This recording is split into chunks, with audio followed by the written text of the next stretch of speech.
Donc, je suis content d'être avec vous ce soir. Bismillah ar-Rahman ar-Rahim. Voilà, bienvenue à tous. Salatu wassalamu ala sayyidina Muhammad wa ala alihi wa sahbihi ajma'in. J'espère qu'on va pouvoir répondre à vos questions ce soir.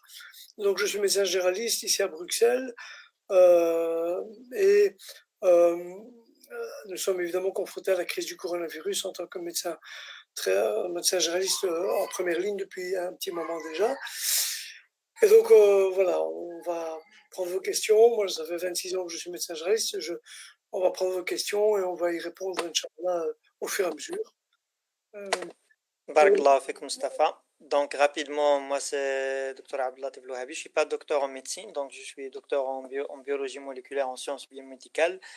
Je travaille dans le domaine des vaccins. Je connais bien les agents infectieux, donc je vais plus prendre les questions qui ont trait au virus, à ses propriétés, ou peut-être au développement de vaccins, et Mustapha prendra le reste des questions. Alors, on a déjà une première question. Suleyman qui demande, pensez-vous que la période de confinement prendra plus que 2 mois? Parce qu'elle sera sans aucun doute prolongée. Mustapha, je pense que tu peux... Écoutez, bien malin, celui qui pourra réellement répondre à cette question avec précision. Donc, comme vous pouvez vous imaginer, on n'a pas la réponse précise à la question. C'est une très bonne question, évidemment, tout le monde se la pose, y compris les professionnels de la santé que nous sommes. Mais on pense certainement être parti, comme Maggie de Bloch l'a rappelé hier, pour près de 8 semaines, voire plus. Donc, je pense que ça va nous mener vers la fin avril, ou en tout cas au-delà du mois de Ramadan, pour ce qui nous concerne. Mais très certainement jusqu'à la fin avril ou début mai, très probablement. Après, comme vous voyez, c'est tellement aigu qu'on réévalue ça de jour en jour, et voire d'heure en heure. Donc, c'est très, très compliqué à dire pour l'instant. Mais je pense que le confinement va, en tout cas, durer certainement encore 2 mois. Ou en tout cas 6 semaines. Je dirais 6 semaines. Et le reste, il faudra évaluer un petit peu la décrue épidémique. Si on est dans une décrue épidémique d'ici 2, 3, 4 semaines, alors on pourrait éventuellement, évidemment, permettre et relâcher, je dirais, et permettre plus de liberté aux gens et sortir de ce confinement strict dans lequel on est actuellement. Voilà. Merci Mustafa. Si je peux rajouter quelque chose, je suis tout à fait d'accord. Il est très difficile aujourd'hui de dire avec précision, et je crois qu'on est capable de le dire. Mais il y a une chose qui est certaine, c'est que la discipline, le respect strict des mesures et des règles de confinement, que ce soit en Belgique, que ce soit dans le monde entier, contribuera à minimiser et à raccourcir cette période. Il y a évidemment d'autres facteurs qui sont probablement en dehors de la volonté de n'importe qui, mais ce respect strict va certainement contribuer à ce que cette période dure le moins possible, sans pour autant qu'on puisse dire exactement combien elle va durer aujourd'hui. Alors, on a une deuxième question ici. Ensuite, Salam, quand on dit que quelqu'un est porteur du virus, pendant combien de temps il peut contaminer une autre personne? Tu veux, Mustapha? Je souhaiterais pas. Écoute, la durée d'incubation chez une personne, donc la durée pendant laquelle la personne est porteuse du virus, sans pour autant présenter des symptômes, elle est actuellement estimée. Il n'y a pas une durée bien précise. Je rappelle à tout le monde que c'est un nouveau virus, que personne ne le connaît très très bien. Il y a énormément d'études à travers le monde pour essayer de mieux le connaître, mieux le cataloguer, mais c'est très difficile à dire actuellement. Et donc, pour l'instant, c'est évalué à 4 à 10 jours, 12 jours. Voilà. On dit aussi qu'on peut très bien être porteur un jour et le lendemain commencer à développer des symptômes.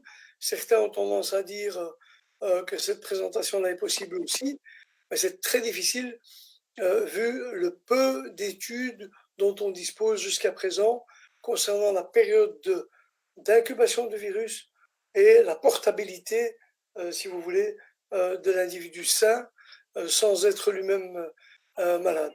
Mais on évalue en tout cas cette période-là à 4 à 8 jours, 10 jours, selon certains 12 jours. D'accord. Donc ça c'est la période d'incubation d'une personne infectée avant qu'elle ne développe des symptômes.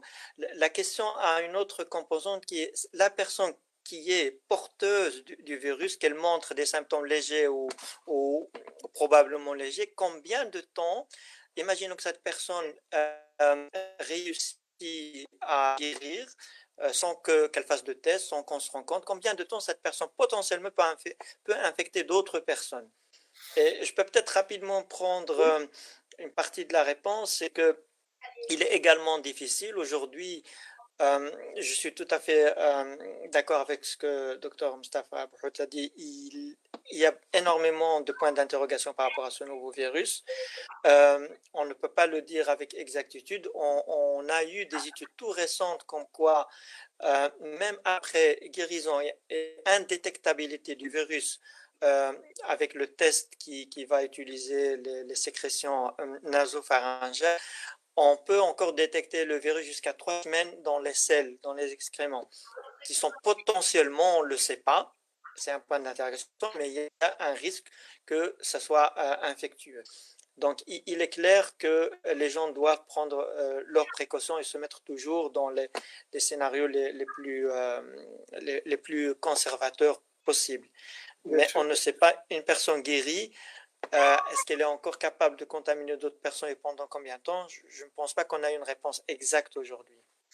Non, il y a juste une recommandation qui vient de sortir apparemment, qui est que les personnes qui ont quitté l'hôpital et qui sont considérées comme guéries, on leur propose, ou il leur est conseillé de rester encore confinés à domicile pendant environ 4 à 7 jours pour éviter de propager autour d'eux éventuellement du virus dont ils seraient encore éventuellement porteurs. Voilà ce que j'ai entendu il n'y a pas tellement longtemps, tout à l'heure, donc par rapport aux gens guéris qui peuvent éventuellement être encore porteurs du virus. Ok, parfait. Alors, on a une question ici assez intéressante. Y aura-t-il encore école cette année? Alors, ni Moustapha ni moi ne sommes ministres de l'Éducation nationale, donc malheureusement, on ne peut pas répondre à cette question, mais on peut dire que tout dépendra de l'évolution du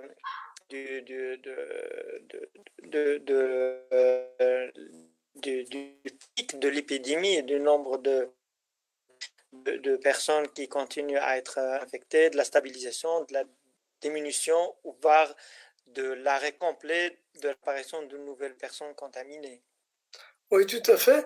Et alors, je vois là la question de petits filous. Peut-être ce sont des jeunes qui se demandent s'ils vont encore aller à l'école prochainement. Mais en tout cas, sincèrement, on n'en sait trop rien. Mais on pense qu'il y a un gros risque, effectivement, que cette année, voilà, l'année se termine avec peut-être des examens, des cours très réduits, voire pas du tout.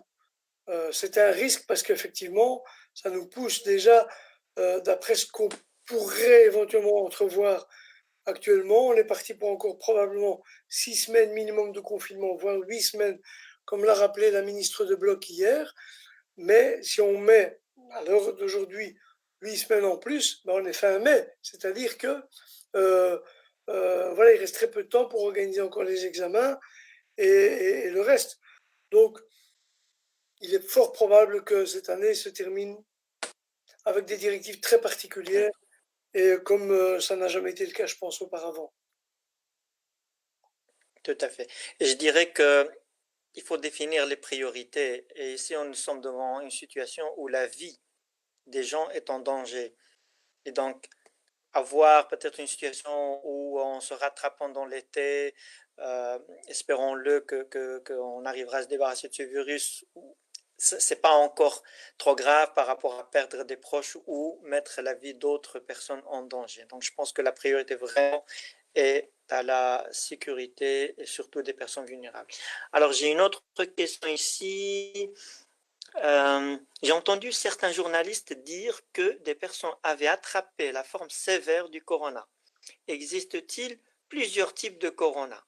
Ou est-ce une façon de dire qu'ils ont développé des symptômes sévères, même que certaines personnes disent que le virus est plus virulent en Europe qu'en Asie?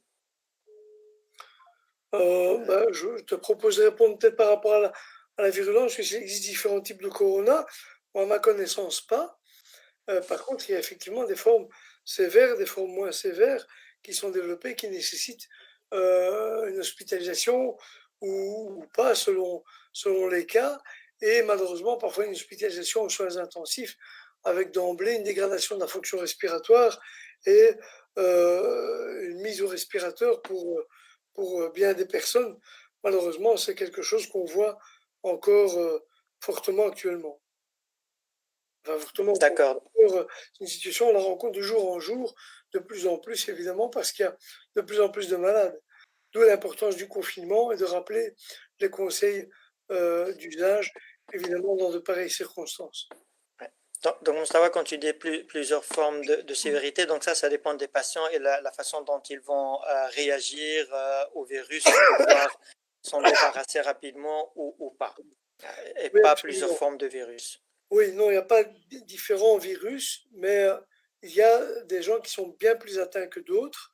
Alors, on sait que le virus, il mute, ça tu peux peut-être nous en parler, toi, s'il mute rapidement ou pas, je ne pense pas qu'on le sait avec beaucoup de détails, je n'en sais rien, tu pourras peut-être nous éclairer plus que moi, Mhm. je sais, que je ne pourrais le dire, mais de toute façon, ce qu'il faut simplement retenir, c'est qu'il y a malheureusement des gens qui, simplement, du stade de simplement enrhumé, passent à un stade où effectivement ils commencent à développer de la dyspnée, des difficultés respiratoires qui sont de plus en plus sévères ou importantes et qui finissent avec une dégradation de leur fonction respiratoire et doivent partir d'emblée en ambulance à l'hôpital. Et là, ils sont malheureusement pris en charge et on constate rapidement qu'ils ont une pneumopathie interstitielle, donc une atteinte pulmonaire bilatérale des deux poumons et qui les mène vers une insuffisance respiratoire nécessitant malheureusement, dans un faible pourcentage des cas, évalué à 5% pour le moment, des cas globaux de malades détectés, mais évalué à peu près à 5% de gens qui doivent nécessiter une assistance respiratoire avec un respirateur et voire un coma artificiel éventuellement. D'accord, merci Mustafa. Donc pour la partie, est-ce que le virus a muté, serait devenu plus virulent en Europe par rapport au virus qui est apparu en Asie? Aujourd'hui, il n'y a aucun élément qui suggère cela. Il faut savoir que très rapidement, avec les nouvelles technologies génétiques, la séquence entière du matériel génétique du génome de ce virus a été connue, déterminée, déchiffrée. C'est très facile de le faire. Ça a été fait en Europe également. Et je n'ai eu aucune connaissance d'un rapport qui suggérait que ce virus a tendance à muter, à se transformer rapidement. Il y aurait probablement plusieurs raisons pour expliquer peut-être le pourcentage de fatalité par rapport aux cas confirmés entre l'Asie, l'Italie, la France. Il y a tellement de facteurs qui interviennent dans la capacité à diagnostiquer les gens, le nombre de gens qui en sont infectés et qui n'ont jamais été diagnostiqués. Et donc tout ça fait que des chiffres peuvent varier, mais que le virus lui-même est en train de se transformer et de devenir plus méchant, il n'y a strictement rien aujourd'hui qui le suggère. Au contraire, j'ai entendu une conférence de l'Université de Genève, donc des spécialistes, qui plutôt confirmaient l'inverse, que le virus semble plutôt ne pas muter et se transformer. Ce qui est plutôt alors une bonne nouvelle par rapport au développement d'un vaccin qui n'est pas là, je dois être très clair là-dessus, qui n'est pas là, qui prendra du temps. C'est une solution à moyen long terme plutôt qu'à court terme. Alors, est-ce que ce virus est un virus passager qui va disparaître ou un virus comme la grippe qui reviendra chaque année? Alors, je peux peut-être rapidement, Mustafa, si tu es d'accord, Oui, prendre bien sûr, la vas-y. question. Euh, Bah écoutez, est-ce que c'est un virus? Le virus, l'hypothèse aujourd'hui la plus plausible est que le virus est passé de l'animal, des chauves-souris, via un animal qui n'a pas été déterminé à l'homme.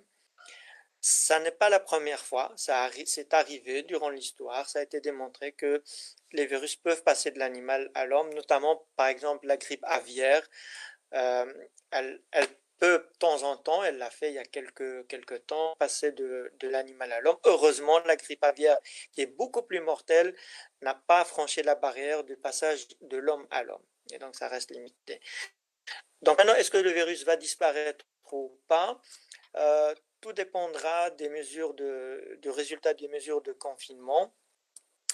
Il est très difficile de répondre à cette question. C'est vraiment différents scénarios sont sur la table, mais quel soit le scénario, je pense qu'aujourd'hui, la seule chose qu'on sait avec certitude, c'est que le respect strict des mesures de confinement est une mesure qui contribuera à limiter d'abord les pertes humaines et espérons-le, peut-être contribuera à faire disparaître le virus parce que le virus n'existe que par le réservoir humain qui sont contaminés. À partir du moment où ce réservoir n'existera plus parce que tout le monde sera guéri, eh bien, à ce moment-là, il y a peut-être une éventualité que ce scénario de disparition du virus arrive. Est-ce qu'on arrivera à une situation où ça deviendra un virus saisonnier? Personne ne peut le dire aujourd'hui, donc je ne peux pas me prononcer là-dessus. Alors, il y a une question ici assez intéressante. Peut-on tomber plusieurs fois malade du coronavirus? Euh, il y a une étude, je pense ils ont parlé d'une étude, mais sans beaucoup de certitude. On a parlé d'une étude chinoise où il semblerait qu'il y ait eu, comment dirais-je, deux phases à la maladie. Il y a eu une première infection avec température, euh, problème de respiration, toux, rhume, on va dire syndrome grippal. Et puis une seconde phase, euh, après disparition de la fièvre, après quelques jours, où on aurait clairement eu des gens qui auraient souffert d'une infection plus sévère, avec d'emblée des problèmes respiratoires plus sévères. Et ça, visiblement, apparemment, c'est arrivé.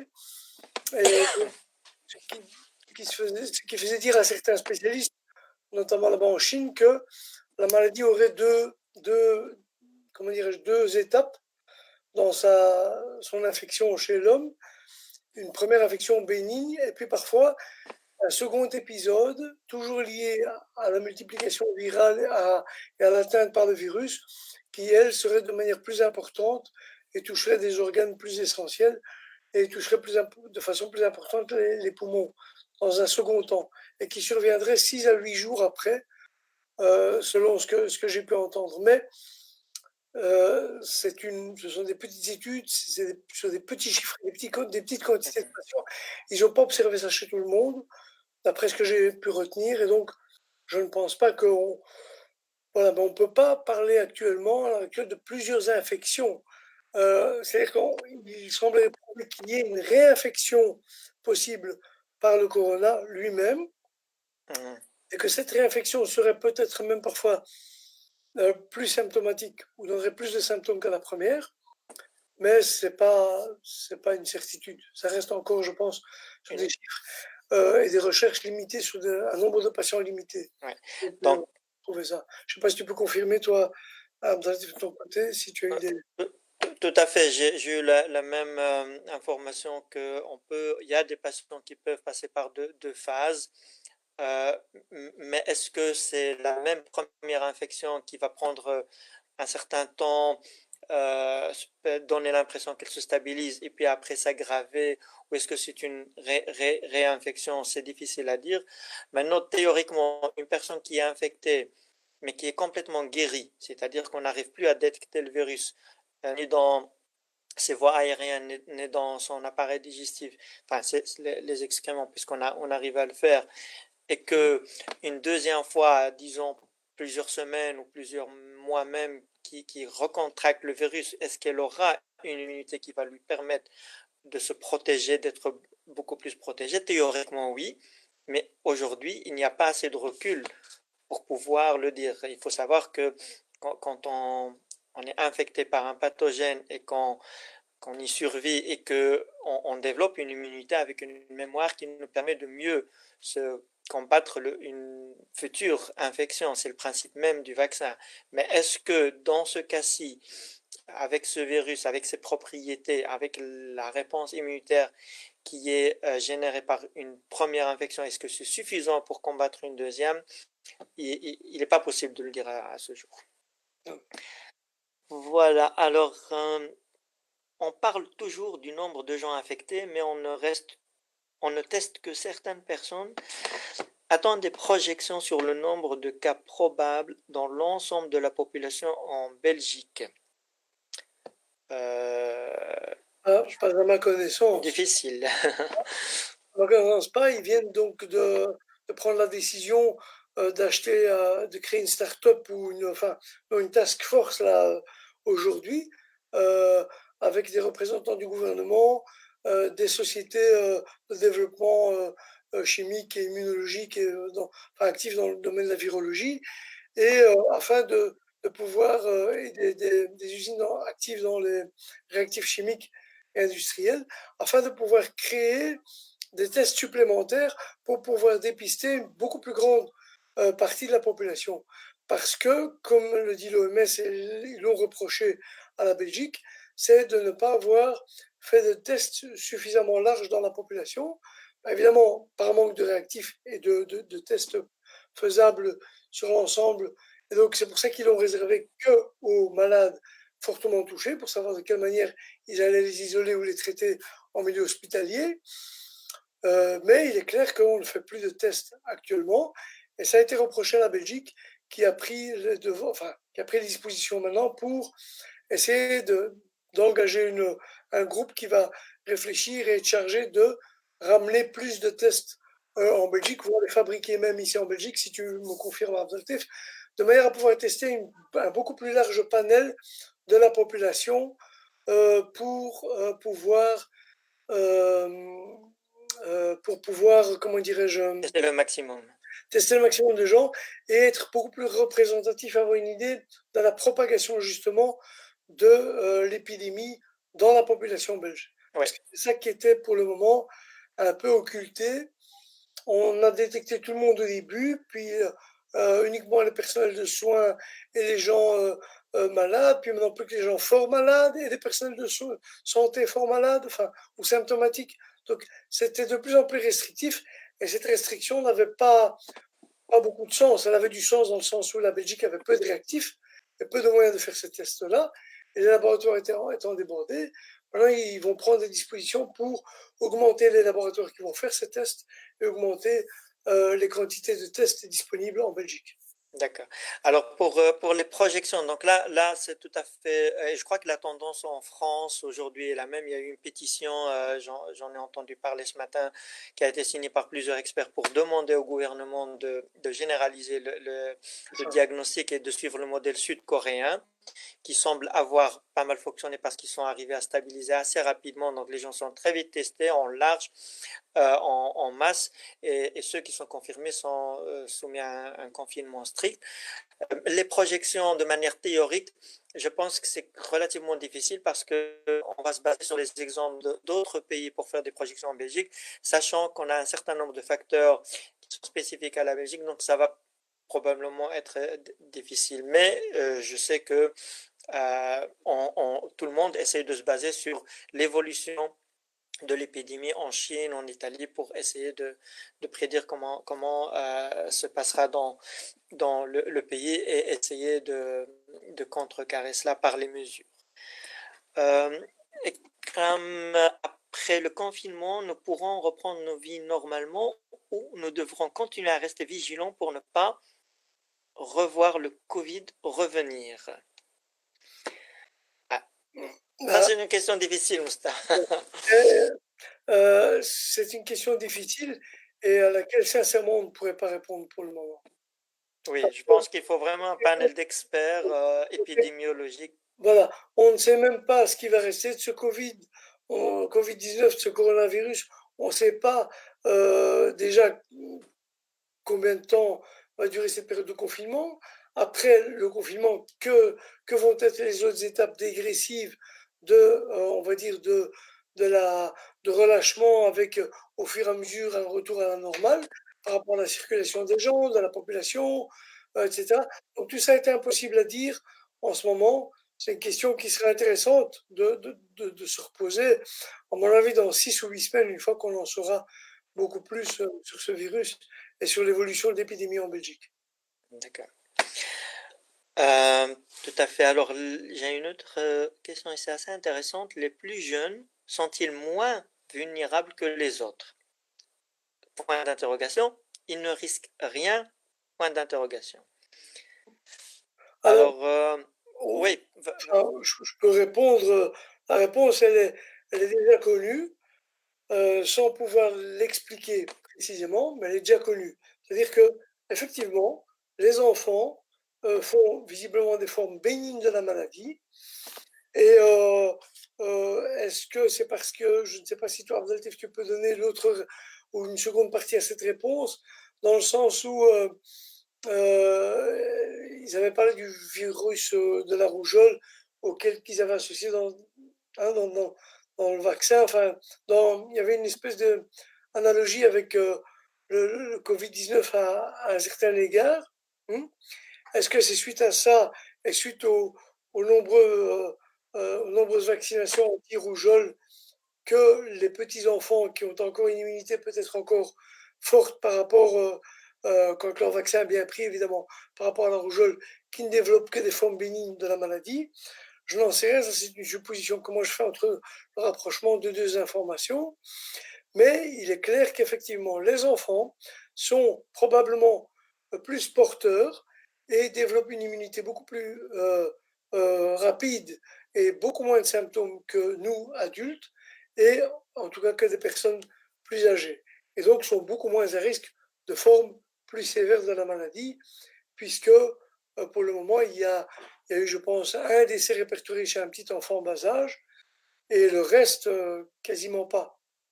Donc, mais par contre, mhm, on sait qu'ils constituent eux-mêmes un réservoir humain, comme le disait tout à l'heure Dr Abdeltif, un réservoir humain de portage, et ils peuvent disséminer la maladie autour d'eux. C'est la raison pour laquelle on a mis en place, on a continué à essayer de laisser les crèches ouvertes, les écoles ouvertes, de manière à ce que le personnel indispensable, les gens qui ne savent pas, qui travaillent et qui ne savent pas où laisser leurs enfants, ne se retrouvent pas devoir les laisser chez leurs grands-parents, sachant que les grands-parents, vu leur âge, les comorbidités, les autres pathologies, les autres médicaments qu'ils peuvent prendre, etc., sont plus facilement et plus fragiles, peuvent être plus facilement atteints.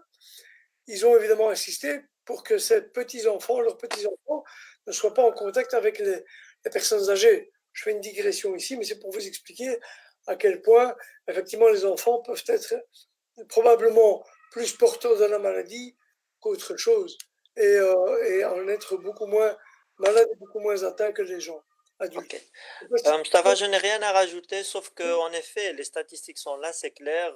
Les tranches d'âge de 1 à 10 ans, il y a très très très peu de cas fatals et après ça commence à augmenter.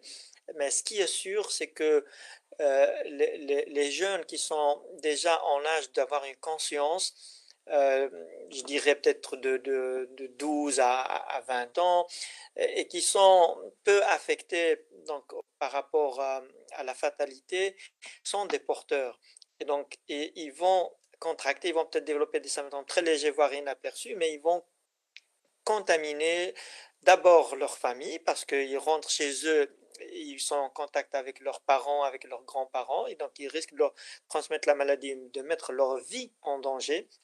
Donc il est très important que les jeunes respectent de manière stricte le confinement.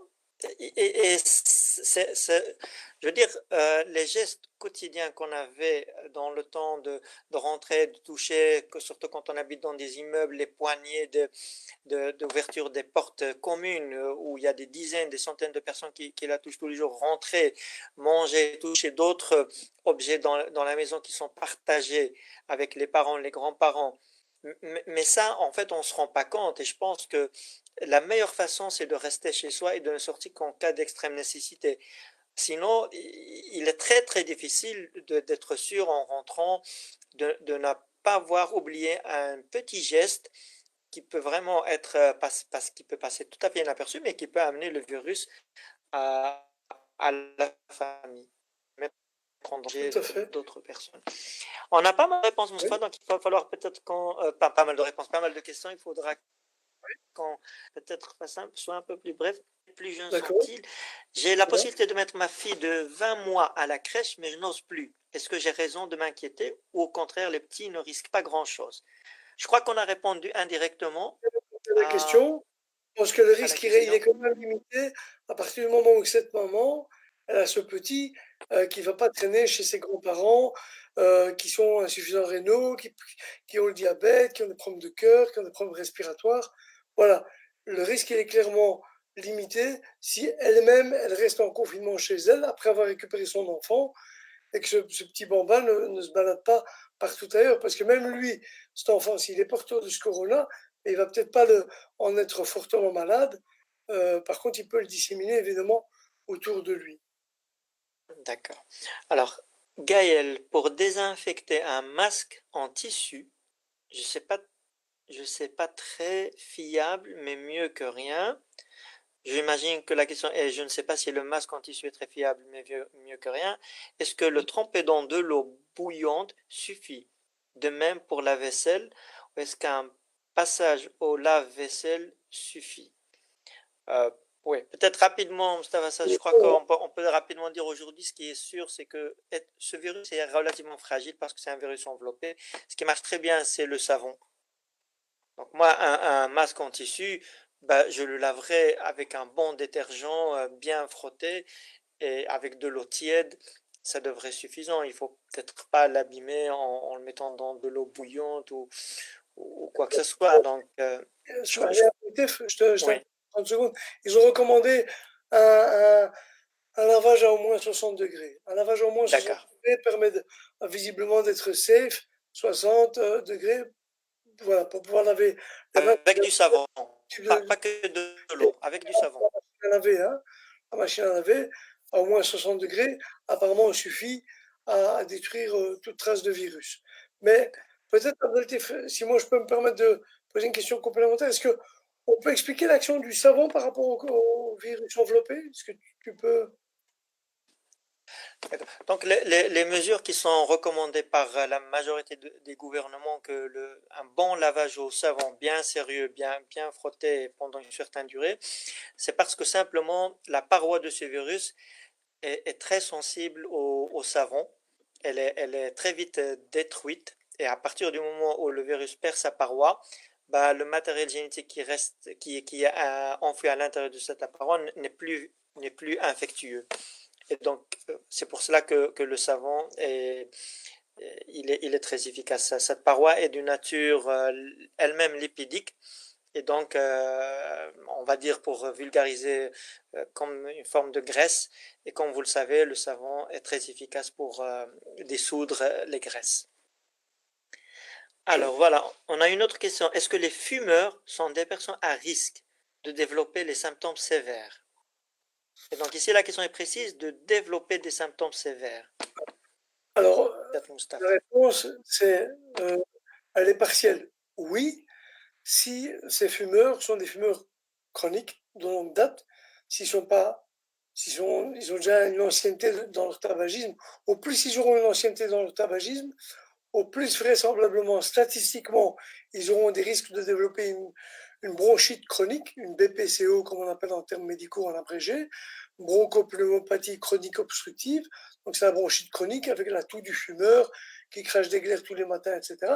Ceux-là sont plus à risque, bien sûr, puisqu'ils ont une maladie respiratoire déjà à la base liée au tabagisme, et donc ils sont plus à risque de développer s'ils sont infectés, un problème respiratoire important lié au Covid-19 ou au corona.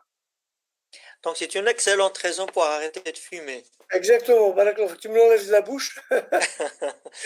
C'est évidemment chaudement recommandé. Et donc, de grâce, s'il vous plaît, les jeunes, encouragez-vous à arrêter de fumer. Maintenant, c'est vraiment la période où vous n'en fumez pas votre, euh, votre environnement, vous êtes confiné à l'intérieur, vous devez limiter l'usage de la cigarette. Bien sûr, vous pouvez toujours sortir faire un petit tour dans votre environnement et fumer votre clope, mais si vous pouvez arrêter de fumer, Wallah, et franchement, essayez de le faire, de grâce. Et vous y gagnerez en souffle, en maturité des pulmonaires, en capacité pulmonaire, en vitesse, en goût. Okay. On a une autre question ici. Pourquoi on dit que les masques ne servent à rien?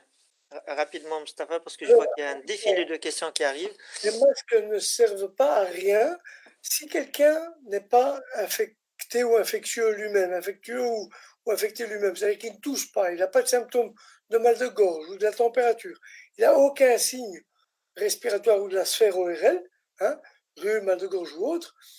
Il n'y a pas d'intérêt à ce que lui porte un masque, surtout si c'est pour sortir en rue. Par contre, si lui-même est infecté ou est symptomatique, il présente mal de gorge, rhume, fièvre, toux, éventuellement disparition de l'odorat ou du goût, cette personne-là, il lui conseille à lui de porter un masque dans l'environnement familial proche de manière à ne pas infecter les gens autour de lui. Mais à l'extérieur, en principe, dans des milieux aérés non confinés, il n'y a pas d'intérêt ou d'inquiétude particulière à avoir de là à mettre un masque. C'est pour ça qu'il recommande l'usage du masque chirurgical pour les soins de première ligne, médecins généralistes, infirmières, etc., au contact de malades qui n'ont pas forcément de symptômes de coronavirus, pour tout un chacun, et les masques FFP2 pour uniquement les soignants qui sont en contact alors de gens à problème respiratoire. Ok, merci. Alors, il y a une question ici, Bouchra. Est-ce une bonne proportion du génome humain est d'origine virale? Très rapidement, si tu le permets, Mustafa, bon, la question n'a pas beaucoup d'intérêt dans le contexte actuel, mais bon, c'est une question peut-être un peu fondamentale. Non, il y a eu des interactions entre certains virus qui s'intègrent dans le génome et l'être humain, donc il y a peut-être des résidus pour certaines voilà, populations, mais non, je ne crois pas que ce soit le cas. J'ai vu qu'il faudrait plus ou moins 18 mois pour créer un vaccin. Pourquoi autant de temps? C'est Nour Abdeslam qui pose la question. Je pense que je peux rapidement répondre à Mustapha. Donc, il faudrait un minimum, pas plus ou moins. Je dirais qu'il faudrait un minimum. Généralement, le développement d'un nouveau vaccin prend beaucoup plus de temps. Maintenant, dans des circonstances exceptionnelles comme celle-ci, il y aura un travail vraiment de coordination, de collaboration entre les autorités et les industries, mais il faudra un minimum s'assurer de la sécurité d'un vaccin, de n'importe quel vaccin, parce qu'ici nous sommes devant une situation où nous avons certaines catégories d'âge qui sont plus vulnérables, mais il y a d'autres catégories qui le sont moins. Donc le risque versus le bénéfice pour certaines catégories fait qu'on ne peut pas accepter un vaccin qui n'a pas démontré sa sécurité. Pour démontrer la sécurité d'un vaccin, on n'a pas d'autre choix que de faire des essais sur des animaux dans un premier temps, des essais in vitro sur des cellules, et tout cela prend du temps. Sachant qu'il y a encore d'autres étapes qui sont développées, un procédé industriel de fabrication. Donc en allant vraiment très très très vite, en mettant énormément d'efforts et d'énergie, et en acceptant peut-être un peu plus, je dirais pas de risque, mais c'est toujours le risque-bénéfice, en garantissant toujours que les personnes qui vont être vaccinées ne courent pas plus de risques que de contracter le corona lui-même. Parce que c'est de cela qu'il s'agit. On va vacciner des gens sains, en bonne santé. Et qui n'acceptera pas qu'on lui injecte un vaccin qui lui-même lui causera des problèmes de santé, peut-être voire beaucoup plus graves avec une probabilité plus grave. Donc c'est pour ça que ça prend du temps. Après combien de temps, donc Mariama Maïssa, après combien de temps pouvons-nous ressentir une amélioration des symptômes? Mon papa est à 10 jours de fièvre, est-ce normal? Mustapha, ça c'est pour toi. Tu veux que je répète la question ou elle est claire? Aïe, allô? Je vois que l'image de Dr Mustapha Bouhout.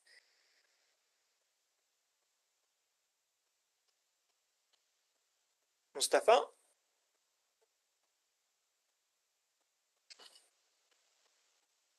Euh, rapidement.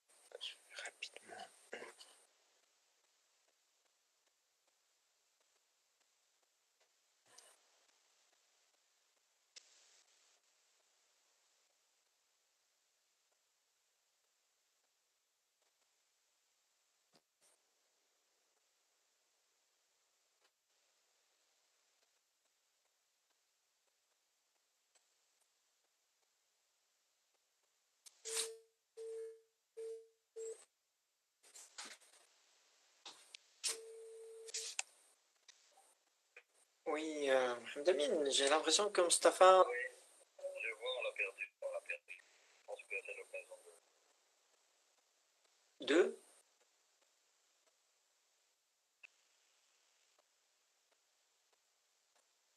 D'accord, je vais peut-être rapidement passer à travers les questions, voir s'il y en a encore qui correspondent à mon expertise, et puis je clôture. Ça va, quoi? Ça te va comme ça? Ça va, je pense 5 minutes.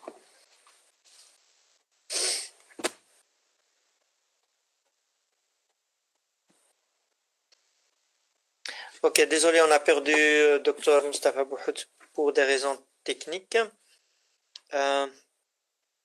Alors ici, la question malheureusement était pour lui. Donc, c'est pour cela qu'il faut rester à la maison pour éviter. Donc, Kimo, j'ai une question. Travaillant des conditions avec des rassemblements. Je ne suis pas sûr de comprendre la question ici. J'ai l'impression que c'est plus un commentaire qu'une question. Nous avons ici des encouragements sur l'initiative. Est-ce que la Belgique ou la France ont-elles bien réagi à cette crise par rapport à l'Italie, par exemple? Je pense qu'il n'est vraiment pas opportun aujourd'hui de faire des comparaisons. Donc voilà, chaque pays a pris des décisions. C'est un peu facile. L'Italie était la première à être confrontée. Je pense que les autres pays ont appris. Donc voilà, je pense pas que ça sert à quoi que ce soit de faire des comparaisons aujourd'hui ou de blâmer un quelconque gouvernement. Je pense qu'il faut vraiment se montrer solidaire aujourd'hui. Et comme je l'ai dit tout à l'heure, c'est même plus une question nationale. Les mesures, bon, il y a eu évidemment des fermetures de frontières qui fonctionnent plus ou moins bien en fonction si on parle de frontières aériennes ou terrestres, mais le respect dans chaque pays de ces mesures contribuera à l'éradication de cette épidémie. Est-ce qu'une sinusite est un symptôme? Malheureusement, c'est le Dr Mustapha qui aurait pu répondre. Les diarrhées sont un symptôme. Je ne peux pas répondre de manière précise. Donc voilà, je vais passer cette question. Comment pouvons-nous être sûrs que nous pourrons reprendre une vie normale dans 2-3 mois? Comment être sûr que le virus aura disparu du territoire? Francesca. Je pense que la certitude absolue dans 2-3 mois, ça sera très très difficile. On suivra les statistiques et les courbes et les nouveaux cas. Lorsqu'on arrivera à une situation où il n'y a plus aucun nouveau cas qui est enregistré et plus aucun décès, d'abord j'espère plus aucun décès, puis après plus aucun nouveau cas, avec peut-être une période de sécurité, les autorités prendront peut-être la décision d'alléger les mesures. C'est vrai que les personnes qui prennent de la cortisone sont plus susceptibles de tomber malades. Donc je suppose ici que la question est plus de tomber malade ou d'avoir plus de symptômes, une aggravation de la situation d'une infection par le corona. Moi, la seule chose dont je suis certain, c'est par rapport à des anti-inflammatoires non stéroïdiens, donc pas la cortisone, ibuprofène, où il y aurait eu des observations. Donc de nouveau, ce ne sont pas des études cliniques rigoureuses qui l'ont démontré, mais il y aurait eu des observations comme quoi les gens qui prenaient l'ibuprofène avaient tendance à développer un peu plus rapidement des symptômes plus sévères. Et donc, il y a eu une recommandation de ne pas prendre l'ibuprofène, qui est un anti-inflammatoire non stéroïdien. Les anti-inflammatoires stéroïdiens comme la cortisone, je n'ai pas d'informations, malheureusement. Devons-nous éviter de rendre visite aux personnes âgées, même si on ne ressent aucun symptôme? Oui, tout à fait. Il faut absolument éviter quand on a vraiment la possibilité de ne pas le faire. Je parle par exemple de quelqu'un qui doit prendre soin de sa maman qui vit toute seule. Ben, évidemment, il doit aller l'aider et prendre toutes les précautions possibles et imaginables. Mais même si on ne montre aucun symptôme, on peut être porteur et contaminer d'autres personnes sans montrer de symptômes. Donc ça, c'est clair.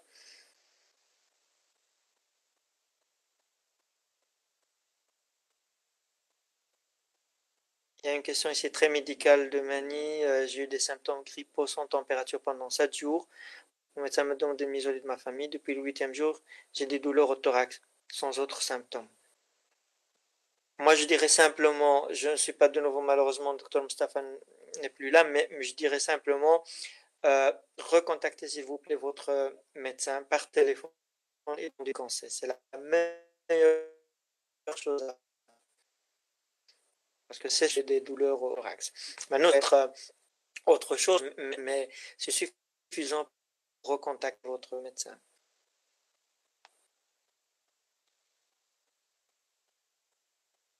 Voilà. Il y a d'autres questions qui arrivent. Que pensez-vous de la chloroquine? Ok, là, je vais peut-être pouvoir y répondre. Pourquoi les hauts placés nient les effets de celui-ci, sachant que plusieurs pays ont déjà... Merci.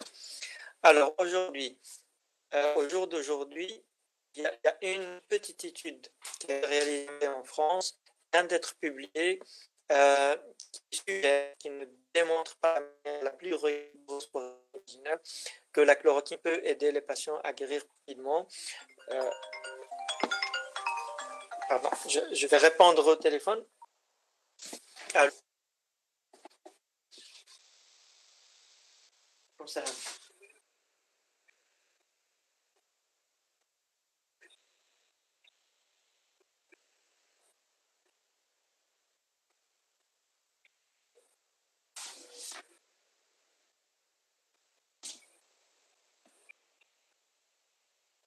Ah, ok.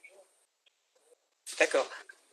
Ça va. Alors, pratiquement, comment on doit faire? Donc, je lis la question, je reste connecté au téléphone, et toi, tu réponds, et ça passe via le téléphone de Mohamed Amin, et c'est entendu parler.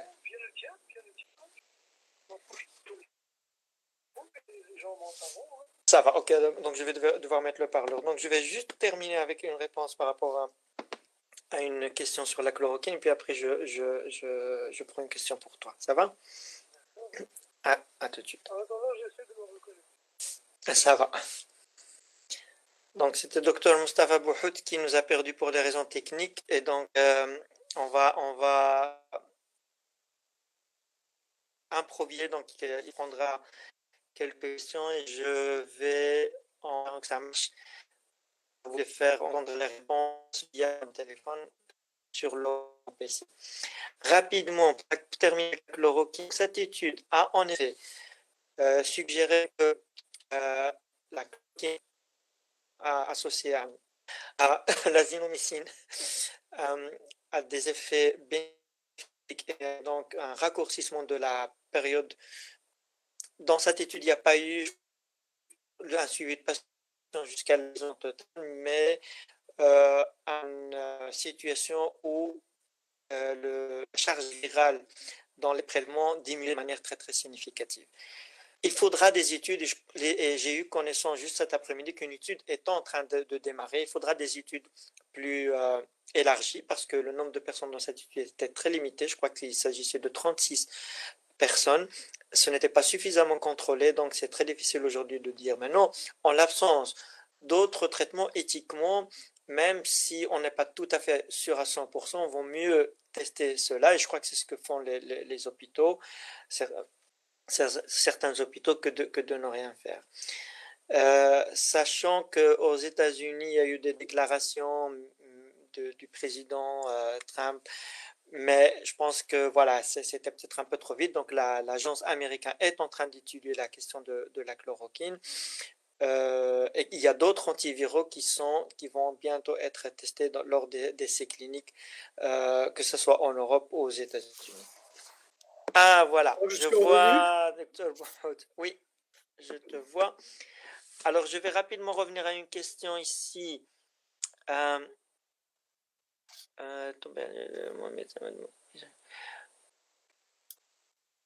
C'est quelqu'un qui demandait. Oui, peut-être celle-là, parce que j'ai répondu, mais j'aimerais quand même avoir. Donc, j'ai eu des symptômes. Oui, je t'entends, Mustafa. Ah, tu m'entends, d'accord. Oui, Ok. donc je suppose que tous les gens t'entendent. Donc, c'est Manimnak. J'ai eu des symptômes grippaux sans température pendant 7 jours. Mon médecin m'a demandé de m'isoler de ma famille. Depuis le 8e jour, j'ai des douleurs au thorax, sans autres symptômes. Et donc, la personne, il y a des 3 points, donc je suppose qu'elle se demande ce qu'elle doit faire. Ah, donc elle a eu des douleurs au thorax après avoir été isolée de sa famille et avoir eu des symptômes pendant 8 jours, c'est ça, hein? Donc, elle a eu des symptômes grippaux sans température pendant 7 jours. Et puis, à partir du 8e jour, elle a des douleurs au thorax. Oui, donc pour cette personne-là, il faut lui recommander de se surveiller, surveiller sa dyspnée. Si cette personne a des difficultés respiratoires, il faut qu'elle retéléphone à son médecin traitant. C'est ce que nous avons actuellement, je dirais, l'habitude de faire et d'organiser, c'est-à-dire de nous dire, voilà, on est censé recevoir donc les appels, on rappelle nos patients qui vont pas bien, on leur demande, eux, de nous rappeler après 24 ou 48 heures pour nous dire comment ils vont. Hein. Et en cas de dégradation, il faut surveiller, continuer à surveiller ses paramètres, sa tension, éventuellement aussi la tensiomètre, mais surtout sa température, quoique ce n'est pas un signe, je dirais, hyper important ou décisif, mais même si ce n'est pas un signe décisif, elle surveille ses paramètres, elle surveille la façon dont elle mange, elle boit, quel est son état général, comment elle se sent, si elle a de la température oui ou non, et surtout si elle a des difficultés respiratoires. En cas d'apparition de difficultés respiratoires, il faut directement soit aller aux urgences, soit, si c'est encore possible en journée, téléphoner à son médecin ou à la garde bruxelloise au 02 201 22 22 pour avoir un médecin en ligne, lui expliquer ses symptômes. Ce médecin prend contact avec le centre de tri ou avec les urgences les plus proches pour les informer de votre venue. Donc il va prendre vos coordonnées complètes, téléphoner, dire voilà, ici j'ai un patient que j'ai déjà trié par téléphone. Ce patient ou cette patiente a des problèmes respiratoires. D'après ce qu'elle m'a dit, elle devrait être donc prioritairement reçue et en tout cas rapidement prise en charge. Et l'hôpital l'attend. L'hôpital, après avoir reçu cette personne, nous rappelle, nous aussi, plus tard, après nous avoir dit, OK, après avoir examiné la personne, pour nous dire si oui ou non, elle a été hospitalisée et quel a été le diagnostic retenu. Voilà comment ça se passe. Donc, juste pour ne peut-être pas faire trop peur à cette personne, donc ça, c'est en cas de vraiment de problèmes Difficulté respiratoires. respiratoire. Une douleur ou une gêne dans le thorax quelque part, il faut essayer de préciser ça. Hein. Donc, si vous avez un médecin traitant qui vous connaît, reprenez contact avec lui 24 ou 48 heures après, surtout si la gêne est toujours là, et surtout si elle s'accompagne de respiration plus courte ou d'être à court d'haleine ou d'avoir la sensation ou le sentiment de manquer d'oxygène. Ça, ce sont des signaux d'alarme importants à transmettre aux médecins s'ils existent. Ok. D'accord, alors il y a d'autres questions. Il y a des questions ici par rapport à la chloroquine. Une Oui, autre question par rapport à la chloroquine, je viens d'y répondre, mais ici il y a quelqu'un qui demande de nouveau pourquoi serait-il conseillé depuis les premiers symptômes du corona, donc la chloroquine. Que pensez-vous du médicament la chloroquine? Est-ce une bonne solution? Et serait-il conseillé depuis les premiers symptômes du corona? Alors, je ne sais pas, Mustapha, la pratique. en pratique, actuellement, il ne nous est pas recommandé à nous généralistes de le prescrire. C'est vraiment un traitement, comme tu l'as dit tout à l'heure, il y a une petite étude chinoise qui s'est faite avec ce médicament, je crois chinoise, je pense, Française. française, pardon, avec, je crois que c'était avec le professeur Raoult, là, hein, c'est lui qui a... Oui, tout à fait. Donc c'est une petite étude française, et peut-être d'autres en Chine aussi qui existent. Je ne suis pas au courant, peut-être toi tu connais Abdeltif plus que moi là-dedans. Mais en tout cas, nous, au stade actuel des choses, en tant que généraliste, il ne nous est pas recommandé de vous prescrire la chloroquine, le Plaquenil. Le Plaquenil, lui, il faut savoir qu'il est pour le moment réquisitionné pour les hôpitaux parce qu'il est réservé aux cas plus graves et aux patients hospitalisés. Effectivement, il semblerait que ça donne de bons, de bons résultats pour les patients hospitalisés qui ont déjà un certain degré de sévérité dans la maladie et chez qui on peut se permettre de donner ce traitement de manière empirique à ces patients et qui apparemment, semble-t-il, se remettent assez bien. Mais ce n'est pas pour une simple grippe et certainement pas dès les premiers symptômes. Je ne le vois pas, moi, en tout cas, l'intérêt. Et nous, en tout cas, en tant que généraliste et en tant que médecin, ça ne nous est pas conseillé, ça nous est déconseillé. Ok, merci. Pardon. Il y a quelqu'un qui se demande ici, la Chine l'a utilisé, le Maroc a acheté des stocks, donc c'est Wawa LK. Bon, moi, la Chine, bah, il faut savoir que la Chine, c'est pas encore fini, hein. La Chine n'a pas éradiqué le virus. J'ai entendu il y a une semaine un autre antiviral et qui aurait été testé lors d'une étude clinique qui a montré un effet prometteur et du coup les actions de Fujifilm qui détient les droits sur cet antiviral ont grimpé et puis ça a l'air de faire marche arrière. Donc je ne sais pas si, je n'ai pas d'informations, je ne sais pas si en Chine on a fait une étude clinique en bon et due forme pour tester la chloroquine. À ma connaissance, pas. Hein. Je ne pense pas, moi non plus.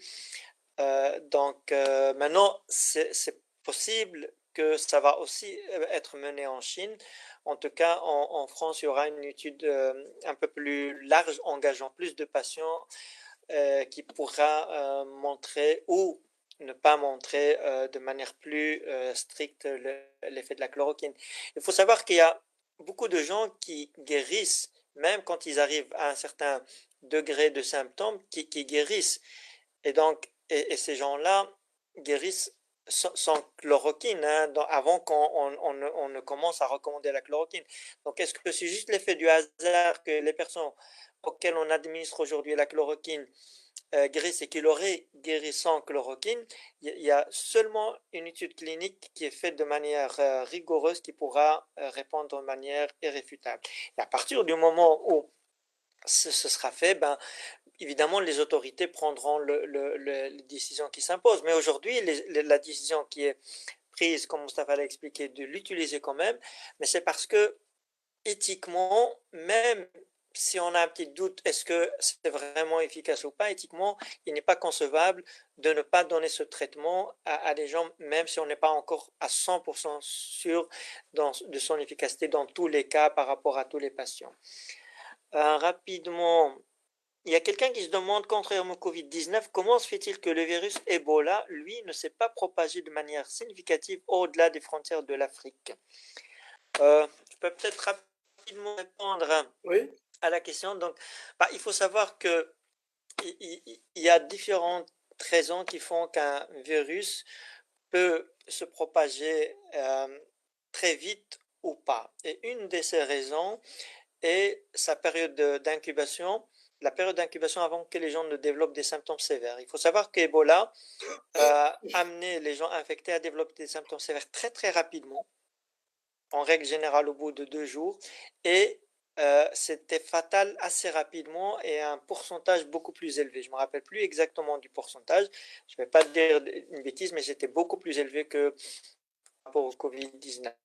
Ce qui fait que les gens qui étaient infectés, on se rendait compte très vite qu'ils étaient infectés et donc ils n'avaient pas cette opportunité pendant 2 semaines de contaminer plein d'autres personnes. Et donc, c'est comme ça, en fait, un virus, quand il est trop agressif, il va lui-même se limiter sa propagation.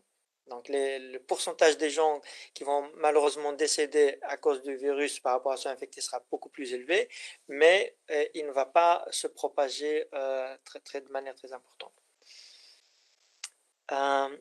Tout le monde parle de... Ouais, ok, donc ça c'est chloroquine. Je pense qu'on a répondu.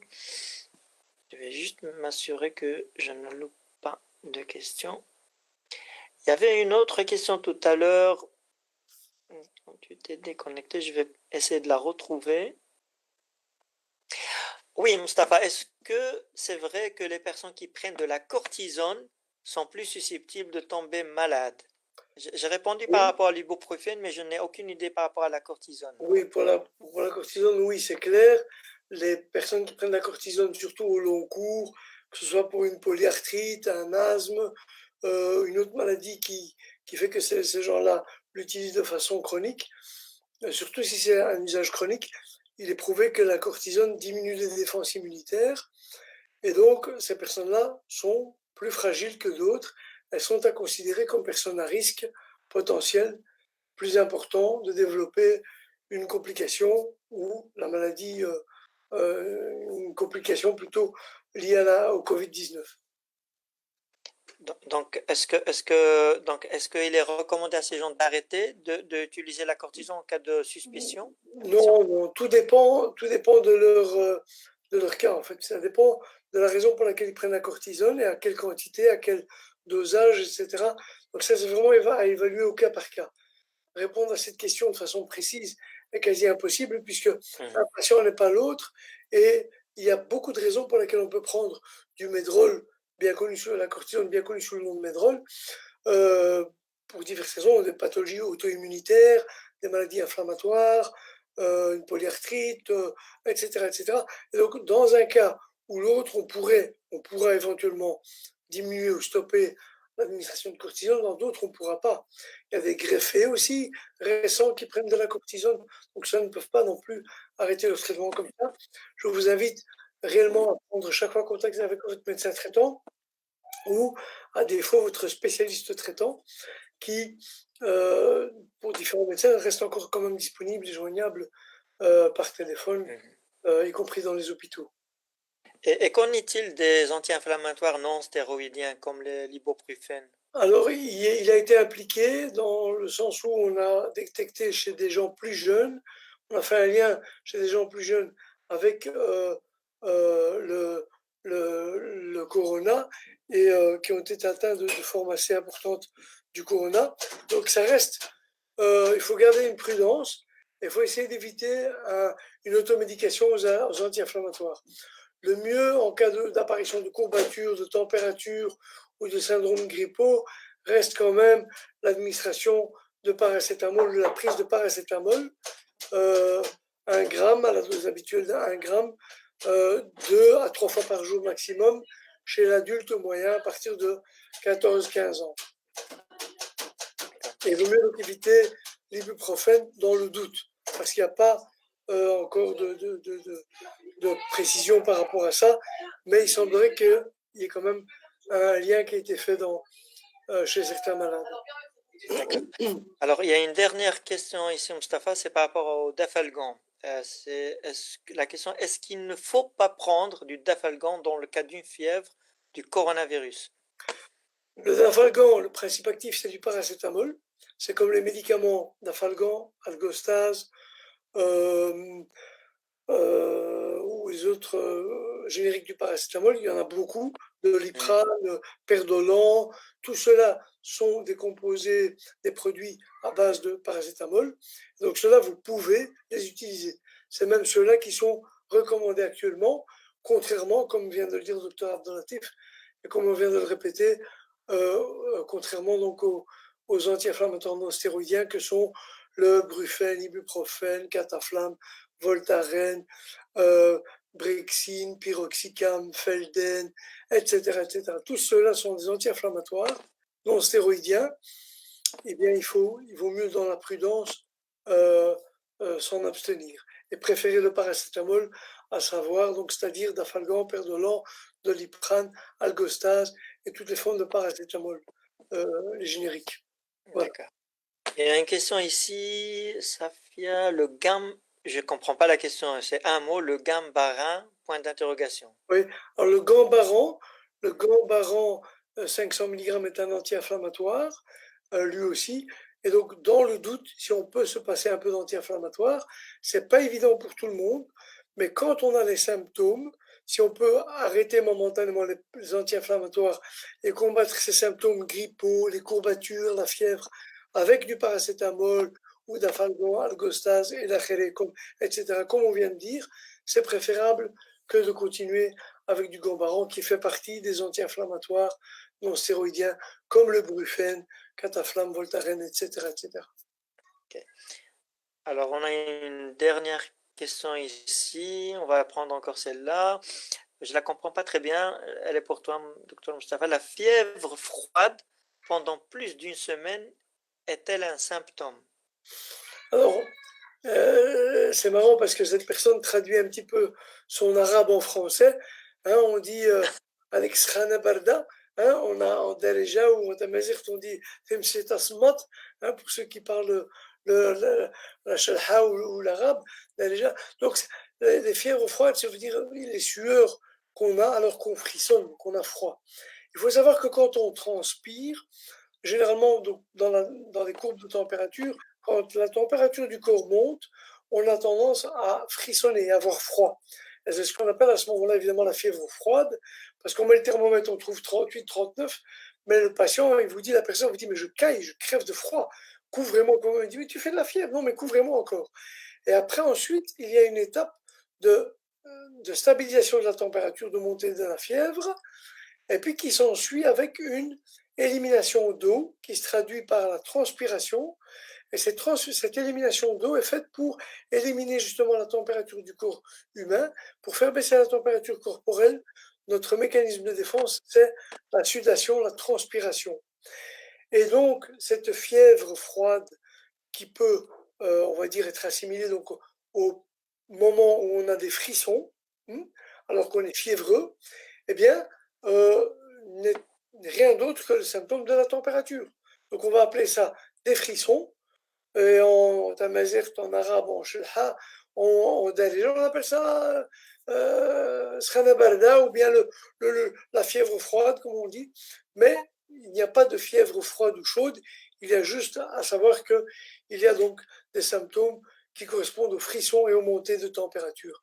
Et le dafalgan, toujours le paracétamol, l'algostase, etc., tous ces produits-là sont efficaces, évidemment, et à utiliser en première intention contre les frissons et la température.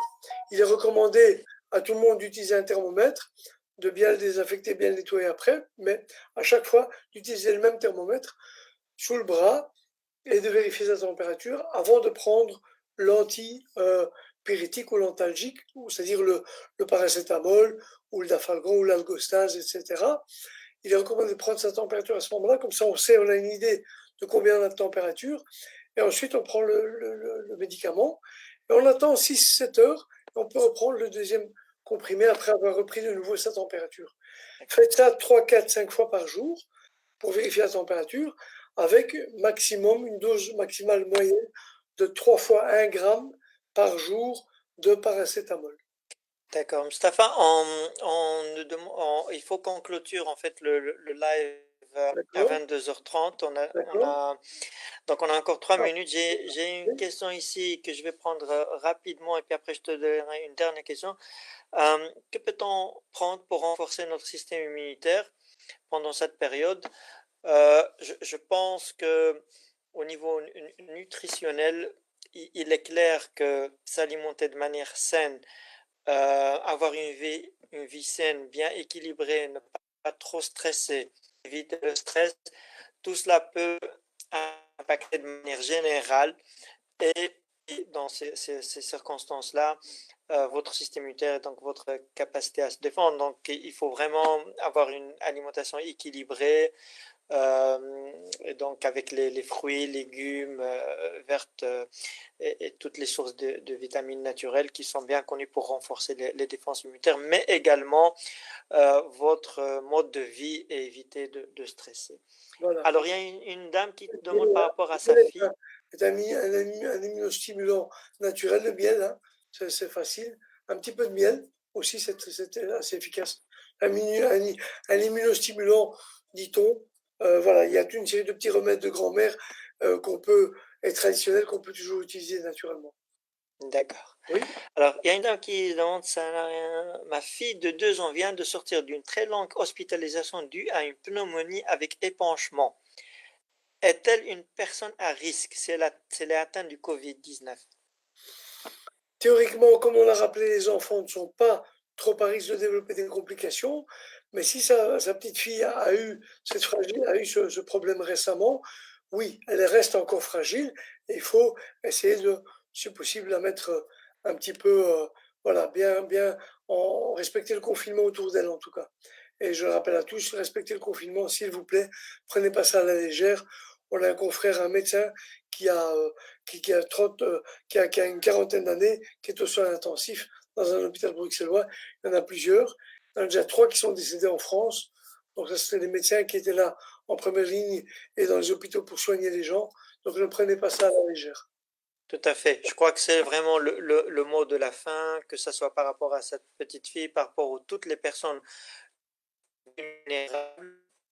De manière générale, les personnes qui sont en bonne santé, qui sont le moindre à risque, ce sont les personnes qui peuvent être le plus porteurs du virus pendant une période assez longue sans montrer de symptômes et contaminer plein d'autres. Et donc vraiment, par rapport aux jeunes, euh, vous vous sentez en bonne santé, de pêche à aller faire un petit tour avec les copains, les habitudes habituelles, sortir, se mettre en groupe, ce n'est pas le moment parce que vous mettez la danger de vos proches, la vie de vos proches en danger. C'est très clair. Voilà, je pense qu'on arrive à la fin. Bon, on espère vous avoir été utile, Inch'Allah. On espère vous avoir aidé en apportant quelques éclaircissements. Et n'oubliez pas de respecter tous les conseils du confinement et du corona. Essayez de faire attention. Faites attention à vous-même, Inch'Allah. Allah yahfadha wa yahfad al-jami' al-muslimin, Inch'Allah.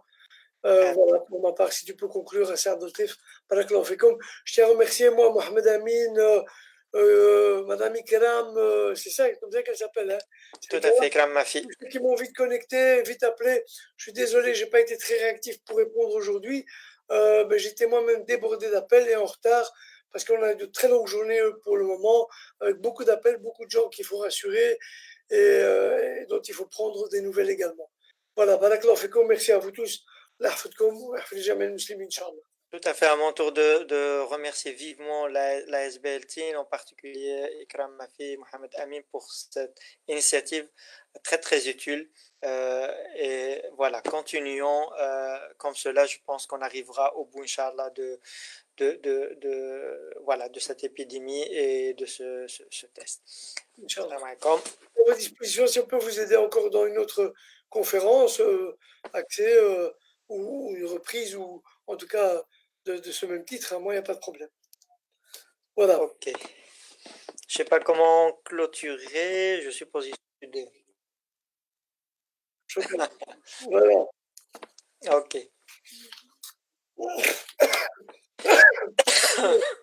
Ah, On touche tous les deux, là, qu'est-ce qui se passe? bah écoute, je me posais.